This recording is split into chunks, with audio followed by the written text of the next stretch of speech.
The Ministry of Defence has confirmed that Sunday was the busiest day of crossings in 2023. 442 people crossed the English Channel in 10 small boats. And immigration enforcement officers have carried out more than 1,100 raids on suspected immigration offenders after Prime Minister Rishi Sunak pledged to get far tougher on illegal migrants. Since the 11th of December, 1,152 raids to identify those suspected of working illegally in the UK have taken place. This marks a 10% rise in enforcement activity over the previous 5-week period. As ever, lots to get stuck into, and here to do it all is GB News' Home and Security Editor, Mark White. Mark, should we start with the small boats crossings? Records. Yes, we had word yesterday, actually, of about 380 that we'd known had crossed, but now clearly the official figures, it took them a while to get out, but they put them out late this afternoon, 442 people who crossed in 10 small boats. Now, it is really down to the weather that we haven't seen significant numbers crossing really since the beginning of the year. We had 44 people who crossed in pretty bad conditions in one day on the 2nd of January. Then last Tuesday, after quite a long pause, 106 crossed in 2 small boats. But again, the weather is just preventing these criminal gangs from putting the boats out from the coastline in France.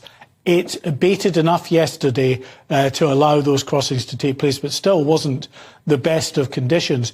And they pushed off from a huge stretch of coastline from Dunkirk right down well south of Boulogne to a place called Brec, 80 miles of coastline.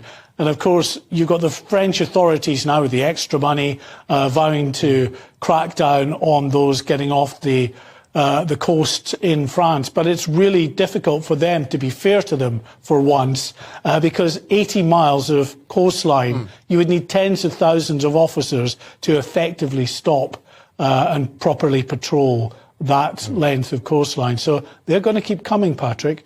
And yesterday, that tiny break in the weather, it's a bit worse today, so no crossings today, but tomorrow we're told that there'll be much calmer conditions again in the Channel, and this will be the only day for actually more than a week or more of really bad weather in the Channel. So expect a very significant number to probably try and cross tomorrow. Yeah, OK, well, it's an interesting warning. I actually have just got back from France, and I, for one, was desperately happy to leave what is undoubtedly a war-torn country. You mentioned as well here some things that we're raiding more people's houses, trying to crack down on people who are working here illegally. Is that right? Yeah, well, last Friday we were given exclusive access to go out with an immigration enforcement team as they raided a number of businesses in southeast London.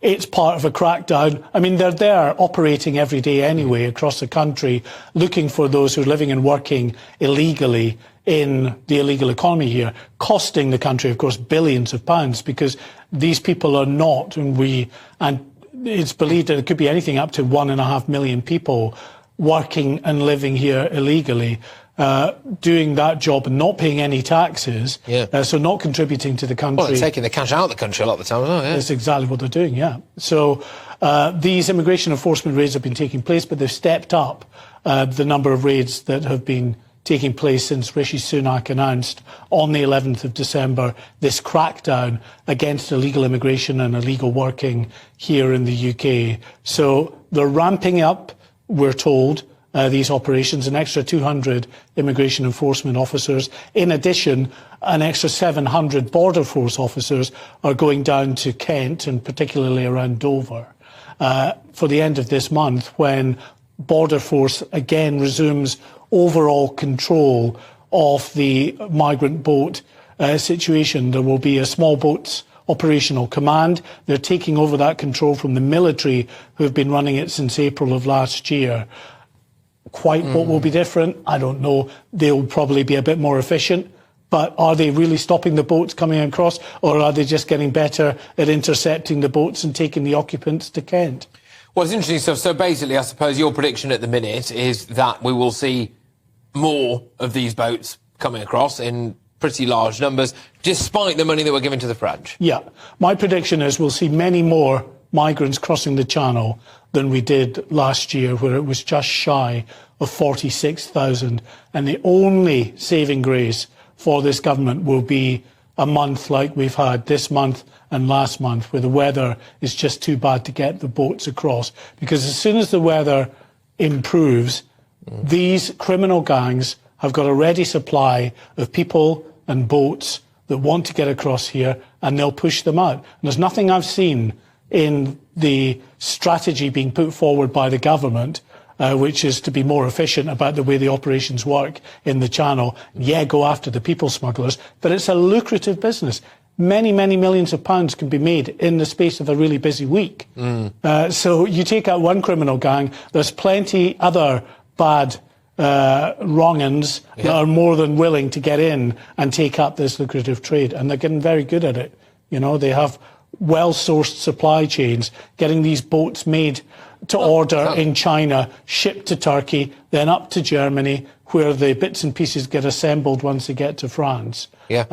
You know. Well, it's non-stop as a conveyor belt, isn't it? Look, thank you very much, Mark. As ever, Mark White there, our Home and Security Editor, whizzing you through initially the fact that there was 442 people entering the UK illegally on Sunday in small boats. Also, making you aware of the amount of raids that have been taking place of people who they believe are working illegally in the UK. That's 1,152 raids to identify people suspected of working illegally in the UK, presumably, of course, trying to clamp down on that whole network of people coming over here and then getting involved in illicit trades, drug dealing, all of that.